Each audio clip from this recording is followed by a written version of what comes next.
Hi everyone, welcome to golfprotips.net YouTube channel. My name is Brett Francisco. I'm a PGA certified instructor, and today I'm going to teach you how to hit your drives like a pro. So let's talk about some pre-swing fundamentals before we actually get into the swing itself. We look at the golf club face. We want to make sure that centerness of contact is really going to be the paramount tool to our success. So where you strike the ball centered on the face is really going to dictate your distance and your direction.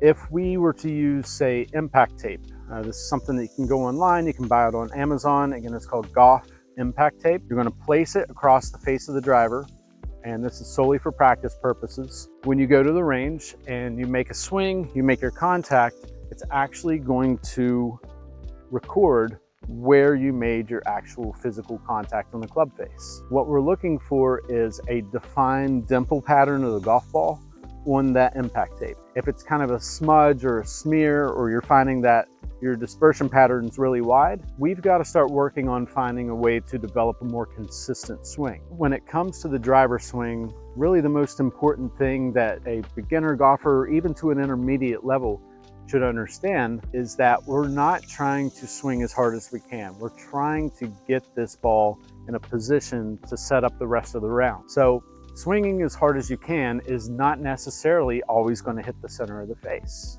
So that's one little test you can give yourself when you go to the range. You know, if you're swinging overtly hard, you're losing balance, you're going to notice that your impact position with the tape is going to have a wide dispersion pattern. If you were to smooth things out, find more balance in your motions, you're going to start noticing that you're going to hit more centered. So again, centerness of contact is going to play a role in not just distance, but direction. Now let's actually talk about the body position for setup with the driver. Far too often do I see people try to cheat it and turn the toe of the club face in because they're tired of slicing the ball. Let's fix this the right way so it's a one and done situation. Setup position, let's take the club center to our chest, center to our waistline, and what I'm going to do is I'm going to tilt to my right as a right-handed golfer until I feel the club head end of the driver touch my inner left calf.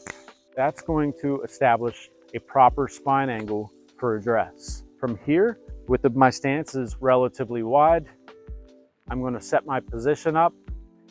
One of the big key factors, folks, is grip. The longer the shaft, the easier it is to get yourself in a weak position in the grip. What happens in a weak position, that would be my thumb down the center of the shaft. That's going to limit my ability to turn the club face over. Most golfers struggle with hitting a slice, at least in the beginning they do. Let's go ahead and roll that left hand over so it's more of a palm down position. So you're gonna feel like your fingertips are on the back side of the grip and your palm is on the top. With that, I'm gonna keep my thumb and pointer finger in a position to where it creates a V.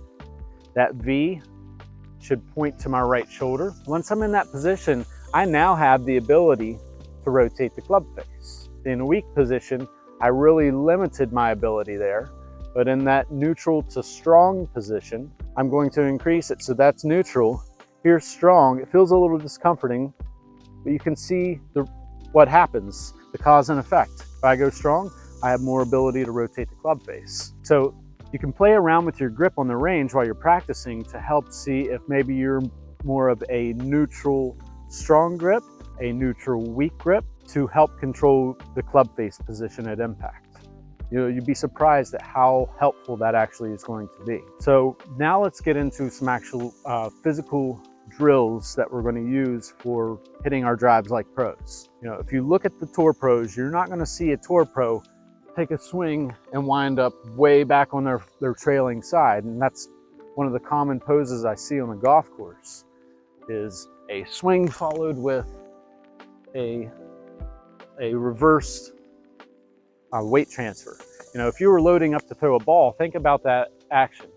I load up, I release. Where's my weight here? It's on my left side. So your weight transfer is really going to play a huge role in your control and your speed. So let's, without the golf club in our hands, let's kind of mimic that setup position. Let's act like we have a ball in our dominant hands here. So for me, it's my right hand, and being a right-handed golfer, I'm going to load up and act like I'm throwing it. Notice I'm making that pivot. So my weight transfer is completely under control here. One thing you'll notice is my spine maintains its angle. If anything, it might even tilt slightly more to my right. So if I go to the top, you'll notice that my spine angle actually tilted more towards my trailing side. So that's going to encourage me to be in a good position to utilize my body and rotate through the swing. One of the big mistakes that I see people make is a reverse pivot. So they'll go here and here. So think about that motion. Would I ever throw a ball with this type of motion? It's not going to be conducive for speed, accuracy, and power. So with that in mind, let's go ahead and stage our position. I've got my neutral to strong grip here, my wide stance. When I'm swinging, I'll go back, I'll follow through, and I'm gonna hold that position. So when you are hitting balls, when you're using that impact tape as well, I want you to hold your finish. No matter the contact, no matter the direction, let's start working on holding our actual finish of the swing, because you're gonna start to recognize what your body is actually capable of. And if we're making centerness of contact with a good fluid balance, you're gonna find that you're gonna hit way more fairways than often. So I hope you found this very helpful. Please like the video, and I will put out some more content. Thank you.